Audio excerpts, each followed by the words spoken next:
Good morning. I welcome you again to my humble home here in Toronto. It is again my privilege to be able to share to you my thoughts, this time on family for your cultural anthropology class with Tom Flores.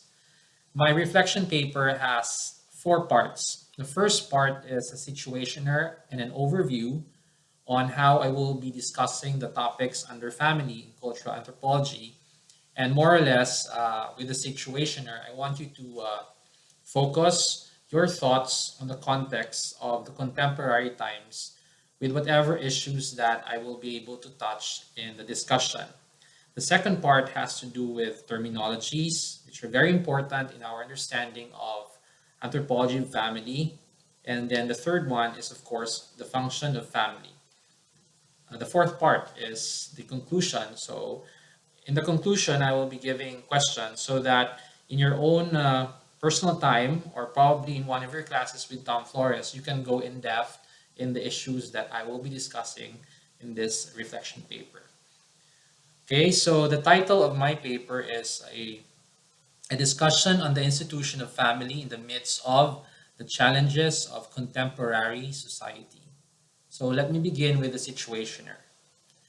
Family is the most basic unit of society, but it is the most challenged institution nowadays when its function as a social institution is set aside to cater to individualistic and relativistic reasons.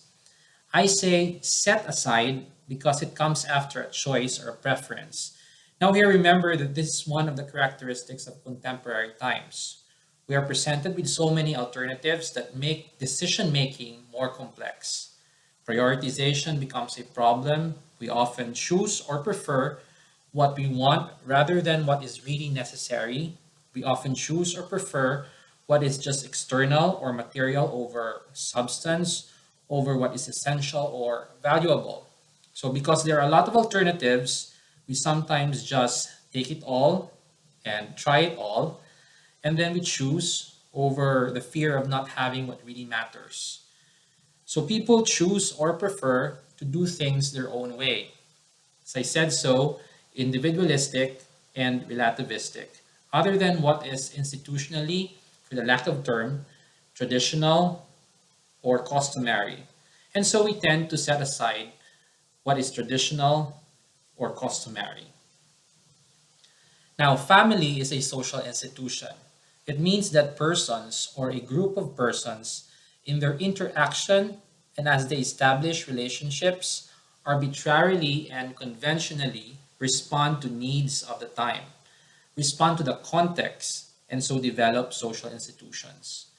Remember, in sociology, we're able to discuss the social institutions. There are generally eight of them, and among them are family, government, church, so on and so forth.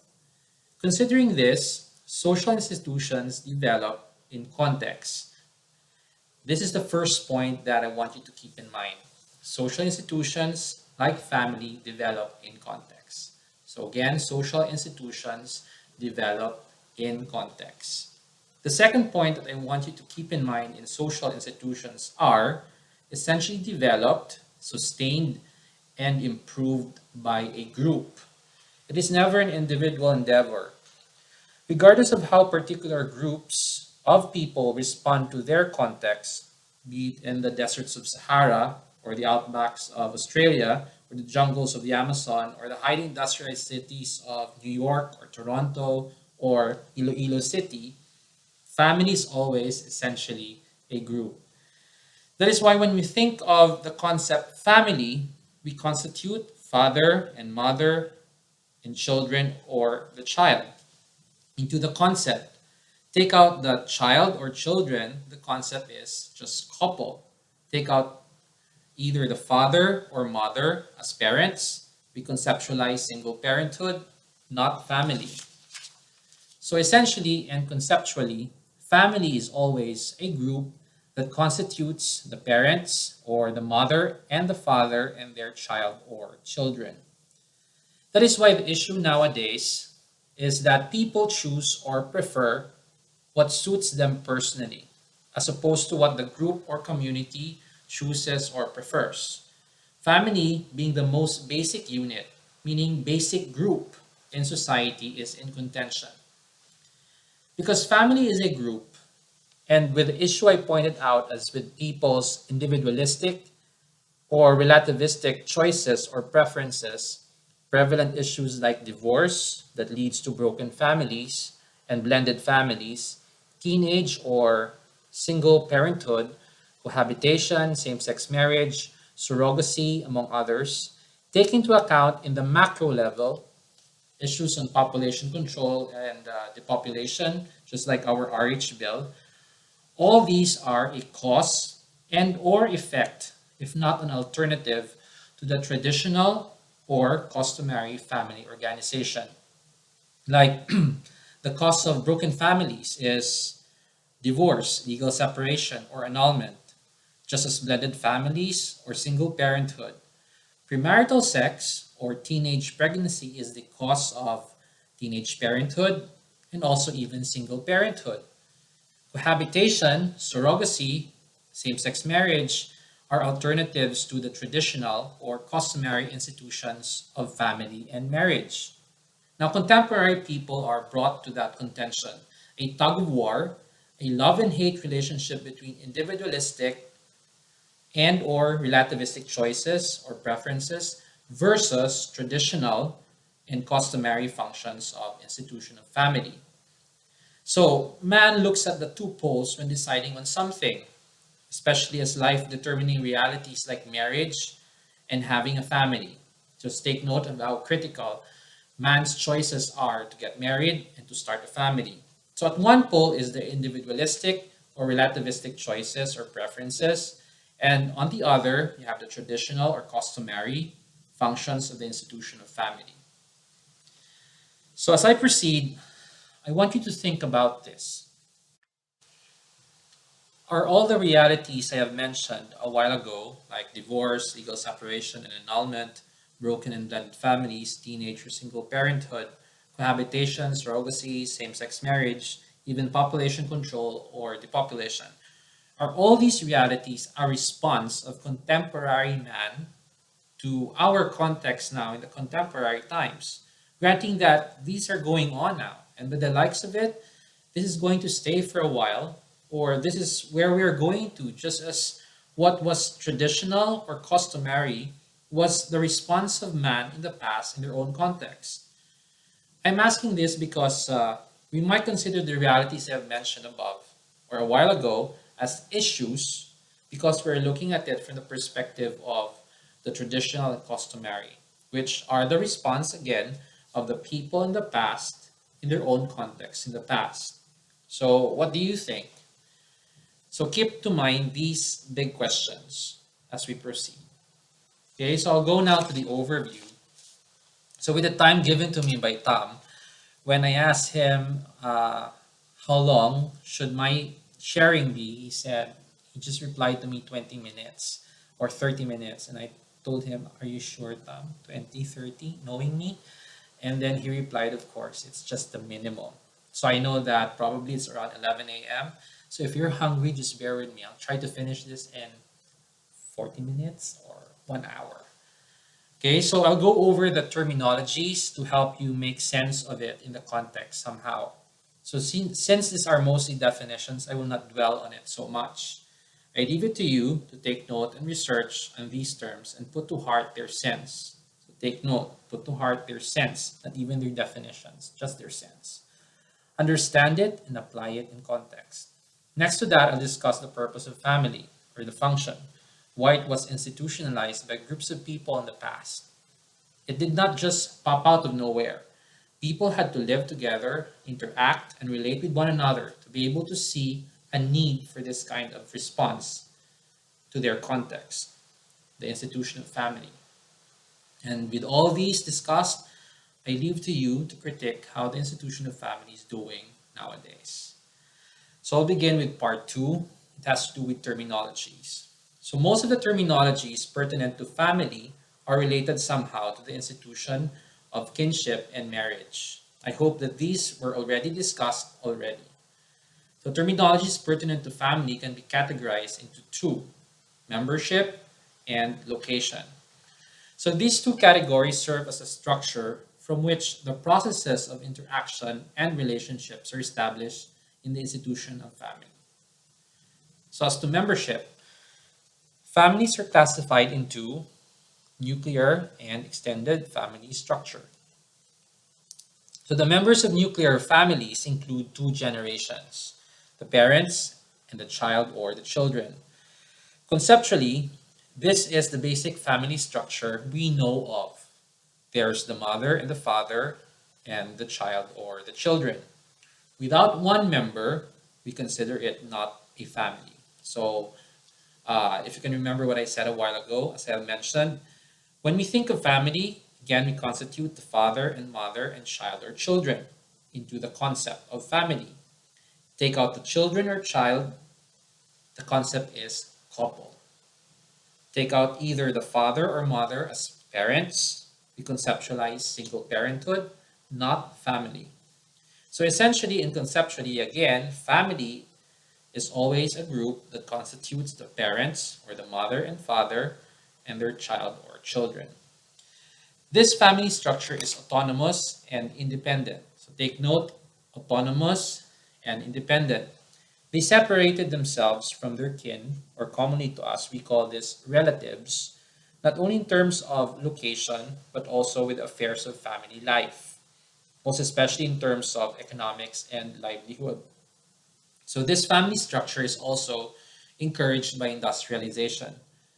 Come to think of it, in history, families separated themselves from their kin or relatives to go to cities. This led to urbanization. So right now, with the demand of work in developed or even like in the Philippines, developing countries, families naturally prefer to become or stay nuclear. Technologies such as the advancement in transportation allowed more mobility for families to stay nuclear.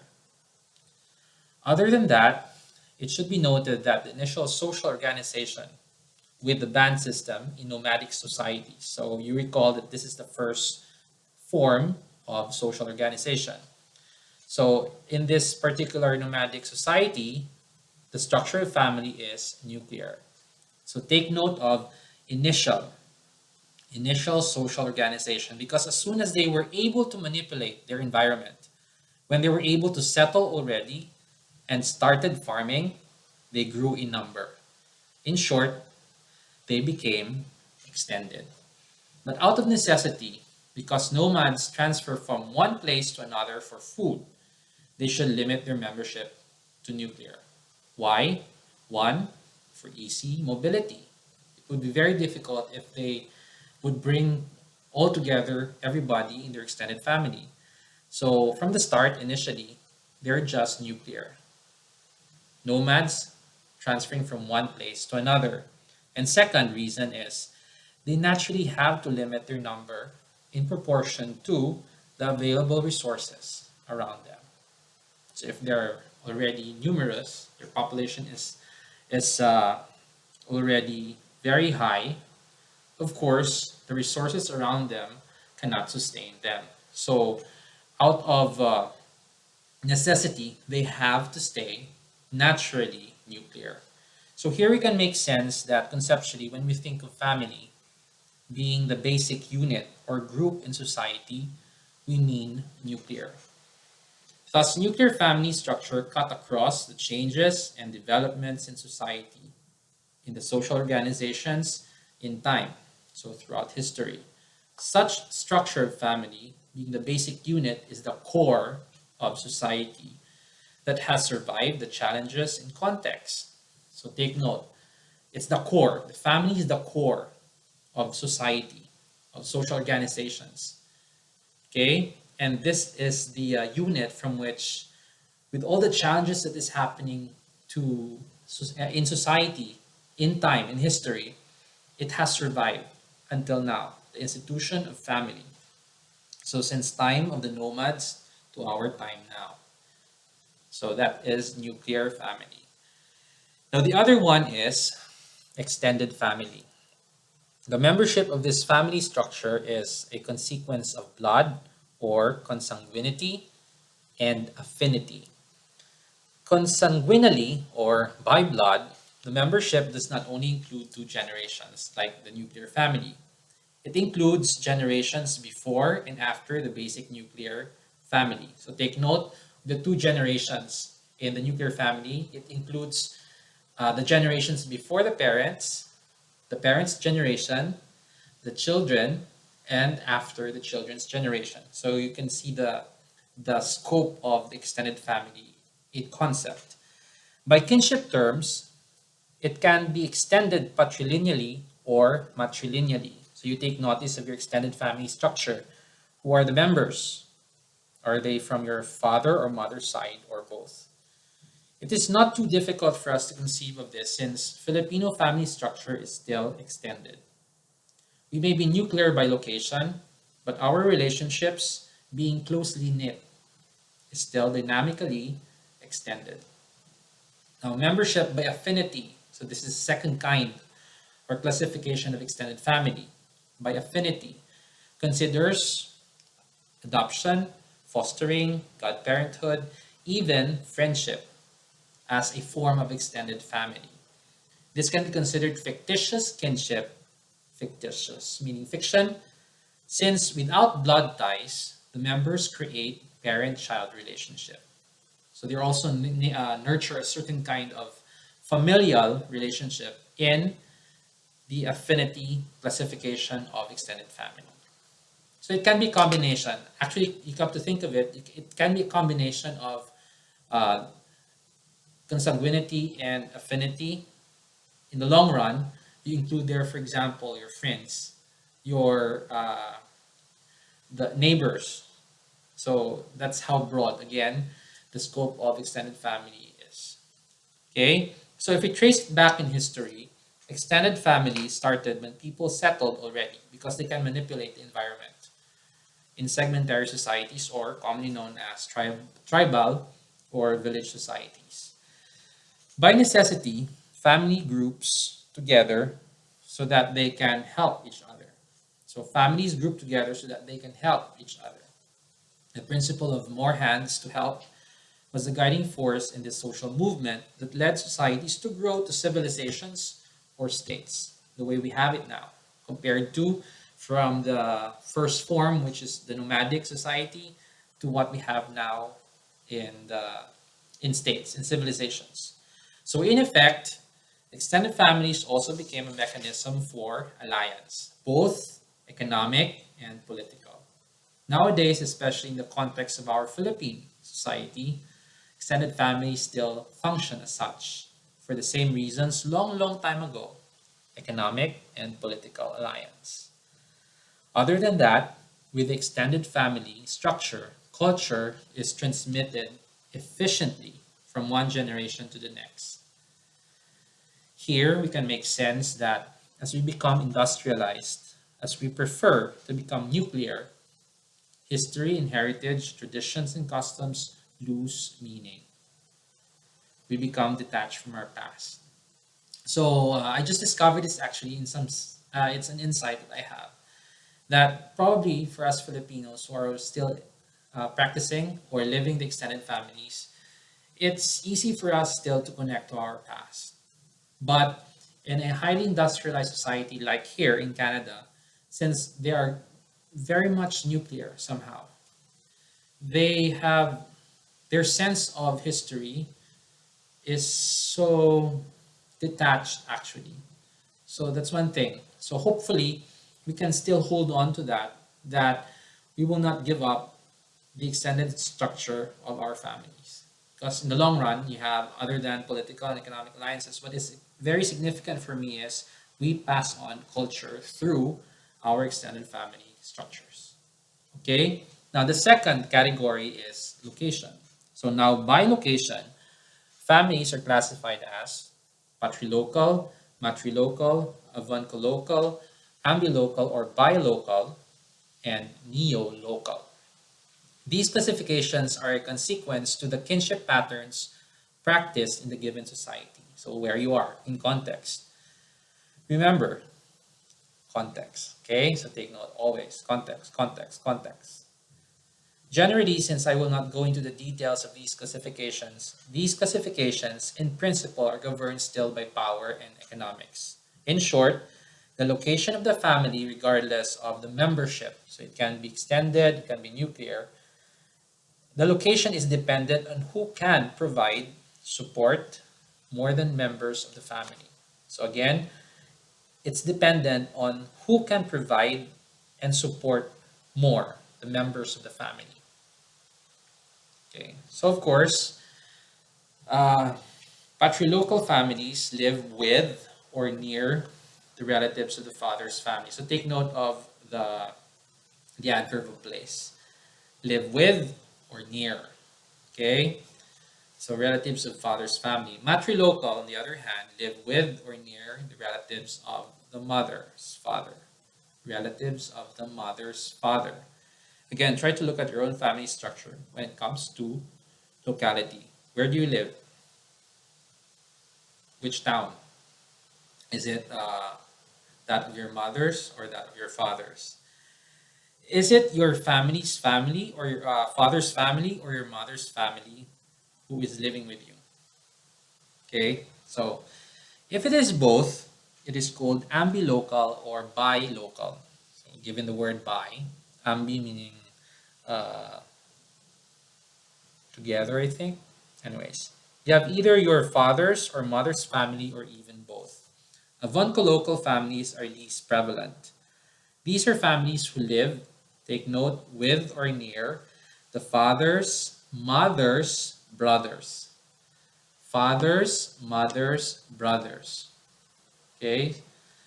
In short, you live with your uncles, the brothers of your grandmother. Okay? Fathers, mothers, brothers. Now, neolocal families, because of economic circumstances, decide to leave or leave their extended families in order to establish a new residence, usually in a city or where work is available. Now, take note, whether it is nuclear or extended family structure, this classification looks at location. Okay, so not membership, location. Meaning, you can still be nuclear even if by location you are patrilocal or matrilocal. It's possible that you just live with your mother, father, your brothers and sisters separately in one home, but you're still living near your father's family because you're living in the same town. So that's still a nuclear patrilocal family structure. So you combine the two categories. Okay. Now you're simply a nuclear family living near such and such. Of course, these classifications are further explained when we consider the institution of marriage, such as how marriage is being transacted, like with the bride wealth, bride service, dowry, or woman or reciprocal exchange. uh, I decided not to include marriage terminologies here because it would take time for us to consider this because it has several categories to consider. So I just focus on family. But if you have, if you know about the terminologies used in marriage, the classifications of marriage as well, you will be able to make sense also that it has to do with how they uh, transact marriage. So with these terms like bride wealth, bride service, dowry, woman, or reciprocal exchange. So whoever has more, usually the family, the starting out family, lives with or near them. Okay? So you determine the locality to whoever is more abundant to support a starting out family. So you can also look at these classifications by reason of political alliance or tribe or clan alliance. Okay, so again, under uh, terminologies, there are two categories. First is membership, and second is location. Under membership, you have nuclear family, and second, extended families. There are variations as to how you look at these family structures and how you apply them in our society now. Another category is membership. So under membership, you have several. You have patrilocal, matrilocal, avunculocal, ambilocal, or bilocal, and neolocal. Just remember that if you analyze families based on location, you look at the location from which the family stays, because more or less it has to do with whoever has the capacity to provide or support the family, the starting a family more so.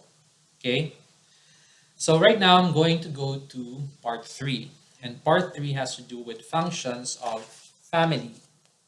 Okay, as I said, the institution of the family being the basic unit did not just pop out of nowhere. Its institution, such that it developed from the interaction and relationships of man long, long time ago, is arbitrary and conventional. So take note of these two terms, arbitrary and conventional. Arbitrary meaning it was decided upon by the persons in the group, and it is conventional because, as it was arbitrarily decided upon after some time, as to membership, for instance, or by location, or even bring it to the level of the institution of marriage, it was shared by everyone. So it became conventional because it was shared by everyone in the group and passed on from one generation to the next. So first is arbitrary because it was decided upon whatever is needed in context, and became conventional because it was shared at that particular time and passed on from one generation to the next. So as such, it becomes arbitrary and conventional. And when I say decided upon, I mean it came about not from a debate or a forum where the wise men convened at one time in history and declared such as institution. No. What I mean by decided upon was that it was accepted by experience. It took some time. It did not just happen at once. It took years or generations of interaction before it was institutionalized. Other than that, I want to point out that since it is arbitrary and conventional, whatever was decided upon in the past with the context in mind, take note, context, can also be changed based on the need of the context, for as long as it is decided upon. Now, why did they decide on that? What is the institution of family for? Stretch it back to the instance to the very dawn of man. What was it for? Because it was institutionalized. It became arbitrary and conventional. And come to think of it, it's conventional until now, no matter how we challenge it, no matter how contemporary society tries to challenge it, it's still conventional. Now, there are several theories that help us explain its function. And for the purpose of going through it, knowing major theories in social sciences, I'll just get to the function point by point. It should be noted that, as I discussed in particular only family, we cannot do away principles of kinship and marriage. Because family, after all, is the result of the functions of kinship and marriage. In a sense, they come one after the other, which is now has become ideal rather than norm or standard. Like marriage first, and then family is established, and so kinship is sustained or perpetuated. That's what you call angkan. So marriage first, then yung family, the family participates in the whole picture of the angkan or the kinship. Nowadays, it can be family first, then nothing more.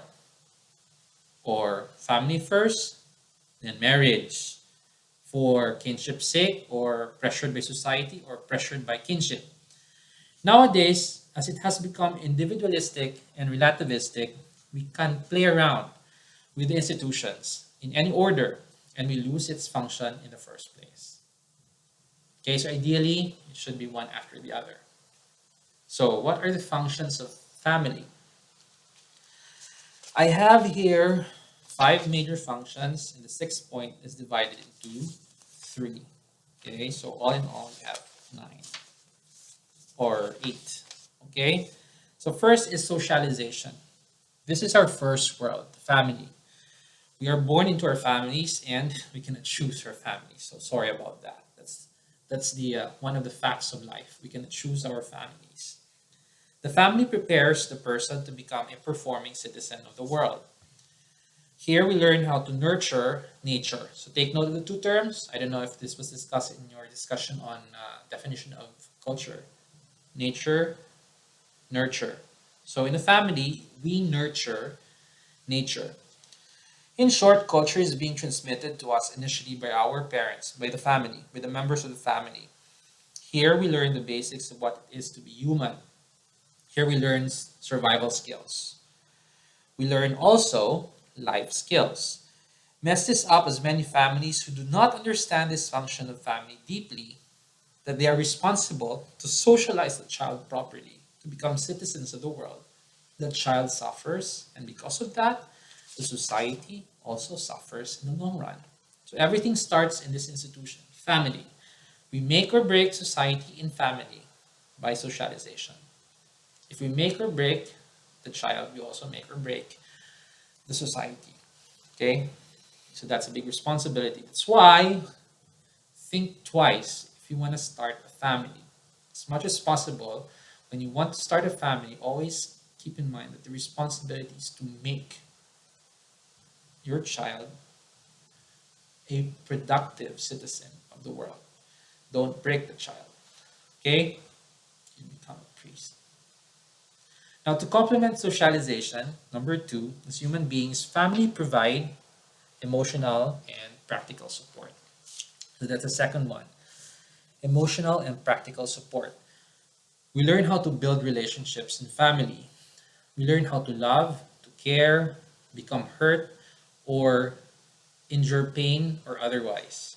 At some point, with functions 1 and 2, psychoanalysts like Freud, Erikson, and Jung have somehow explored the realities of these functions to a child.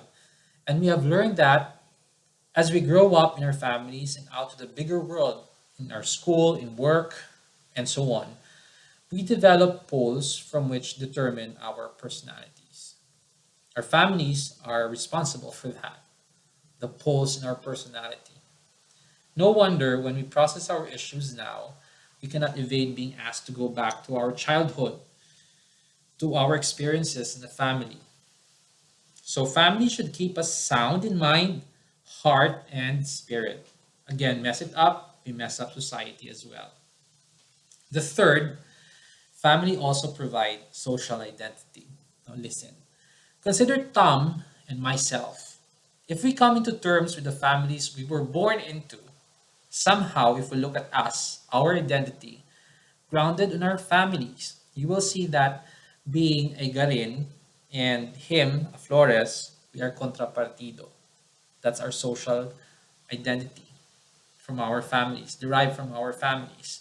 If we exist probably in the Middle Ages, we may be at war like the Montague and the Capulet in the lost classic story of Romeo and Juliet. Our families determine who we are in society. Bluntly said, even our social classes are determined by our family, such as who is rich or poor. It also determines our successes in life. Come to think of it, as to how we were socialized, our choices in education, what to take up, what degree, and profession as well, the job opportunities, the social mobility we have, are all influenced by the families we are born into. Sad fact or privilege. So it's up to you how you look at that. So our families also determine our social identity.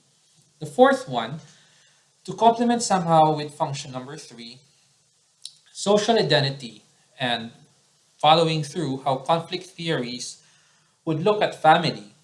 It also reinforces social inequality. So social inequality. It reinforces economic inequality and even patriarchy. Well, you can actually see that in our context, even in our history. No wonder that the prevailing fact of the rich becoming richer and the poor becoming poorer still stands true. The good thing about our society, though, is that we have social mobility. By very, very hard work or luck, for example, we can move up and down the social ladder. And by the rise of our middle class, and that's something we should always be happy about in our society. There's always our middle class is doing well. Relatively speaking, we are far better than societies who are socially determined or have become socially static, as Durkheim's terms would point us. Which means if it's not moving, which means rich or poor, that society would just die off. Look at the ancient civilizations. They were doing well, but they have become already determined and static. They died off. Okay? So I'd rather have a society who has social inequality with people who are not different of the affairs of politics, for example, or affairs of the state. True to what I said in the philosophical conference about politics in the eyes of Levinas, and head on, as a family, as a community, struggle by very, very hard work to make their lives better than a society who is rich with people who are abundant materially, but scarce in everything else that makes them human. This issue I can discuss in another topic. So family reinforces social inequality. Fifth function, as a consequence of marriage, family also regulates sexual activity and sexual reproduction. This is practically what makes us rational in the realm of sex. Take out the institution of marriage and family, we are merely animals who can have sex anywhere, anytime. There are no kinship concepts of mother or father or children. Given that, we can have sex with our supposed mother and father and children or siblings. Can you imagine that now that we're conscious of this reality, that there are categories, that there are relationships that need to be established? Now, take note, it happened long, long time ago, but the institution of marriage and family regulated it. It can happen again. And yeah, that's why we call it taboo. But that's a thin line there. Take out the institution, setting aside its functions, we will be just like our dogs and cats. So family regulates sexual activity. It elevates the animalistic act to reproduce into something more. With family, sex is accorded a certain responsibility. For what? Responsibility to reproduce the next generation. So that's the mechanism already after the regulation. Okay? The mechanism is to produce offspring for the next generation, the sustainability of the human race. That's the reason why family regulates sex to be an expression of love bound by marriage to reproduce. The end of sex is reproduction, the offspring. That's its normalcy. So again, family regulates sexual act and sexual reproduction. Other than the five functions I have already covered, under subjective interactionism, given that this is a theory that looks at specific interactions and relationships, this theory enumerates several functions of family. So there are three under subjective interactionism. Shared understanding. Having a shared family history or background, shared experience at present. With anything and everything that the family encounters every single day, we learn a lot of things together. Even in our differences, we know how to compromise, to make things work, to prioritize and decide on things, all for the good of the family. Much of our family values are shared understanding of what is right or wrong, what is good or bad. So the family helps us that. Family helps us to analyze things so that we can understand things. Especially that, of course, the family has common understanding in ways that we also understand in, for example, they're in the seminary, in our community. We have shared understanding. Second is styles of communication. So do I need to elaborate on this? As a means and effect of socialization, family pass on language in all its nuances. Choice of words, style, flow, pace, loudness or softness, what else? You will know who the parents are if you listen to the other person. You listen to your classmates, you know where he is from. You listen to your classmates speaking, you know if you hear the parents, you will know who the parents is and the children. So like that. And so even how we communicate is replicated outside of our family structures. So again, styles of communication. Even how we argue, even how we conduct debate, it's there. The style is there. Okay. Third is social roles and social expectations.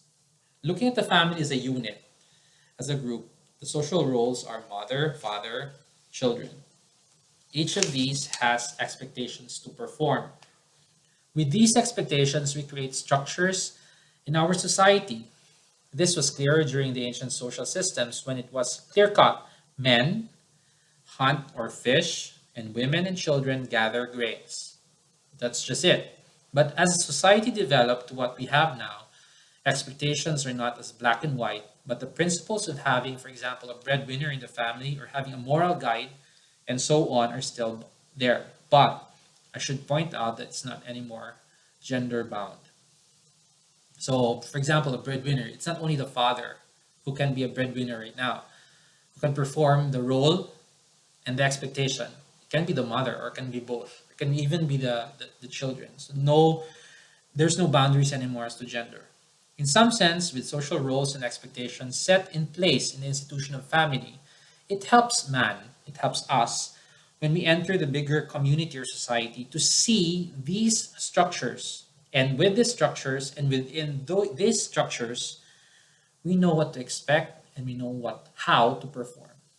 So the family helps us that. It creates, it allows us to see structures. It trains us to see structures so that within that structures, we will know what to do and how to perform. Okay, so I can say personally and professionally even. So if you are, take note, for example, discipline. How discipline is a good structure former. Okay, so if how disciplined you are in the family will eventually be how disciplined you are in work later on. So those are the functions of family. So you have again 8. First one is socialization. Second is provide emotional and practical support. Third, it provides social identity. Fourth, it also reinforces social inequality.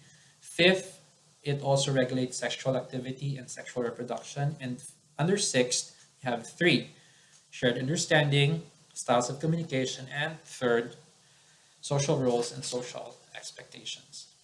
Okay, so hope you have take note of all these things and probably you have questions there that you can open up later on.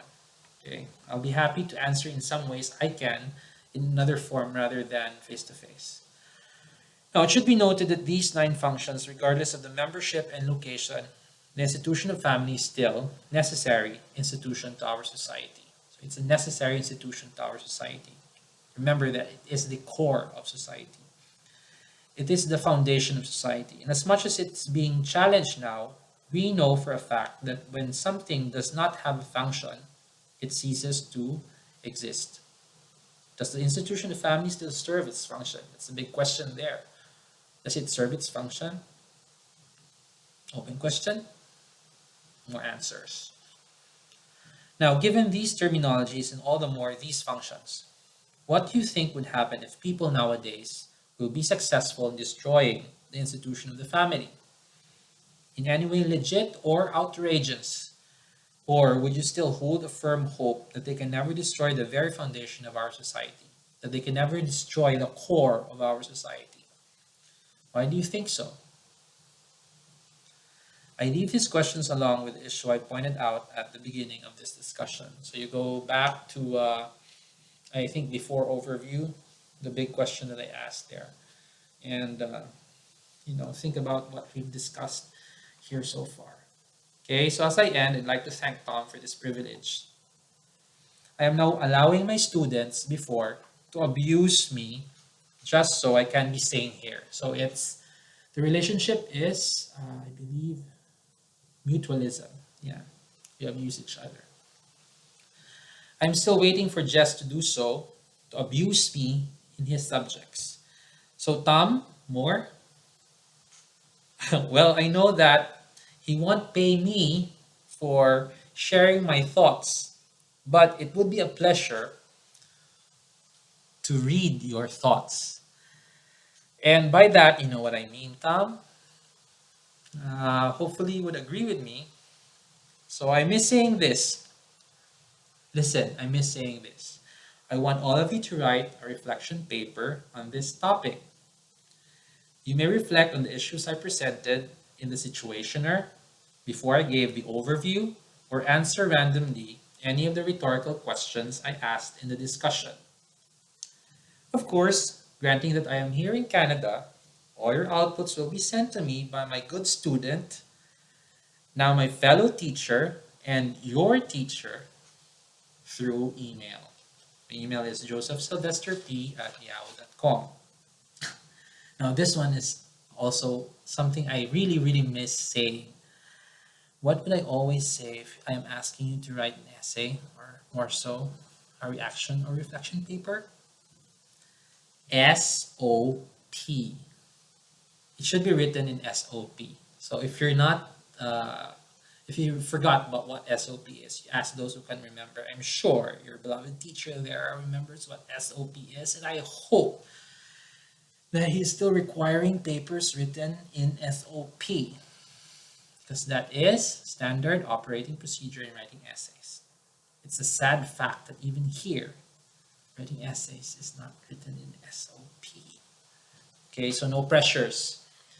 Well, it's up to Tom if he will require you with this, but it's always inspiring to see all of you become the best. We are all rare breed, brothers. That I can say. Being here, I know that I cannot do what I can do here so far, but I know with the little things that I would do here, I know that all of us Duncan are a rare breed. So nurture that. So keep it up and shine all the more. So hope lingers, life triumphs, love prevails. Love you all and miss you all. Be the best.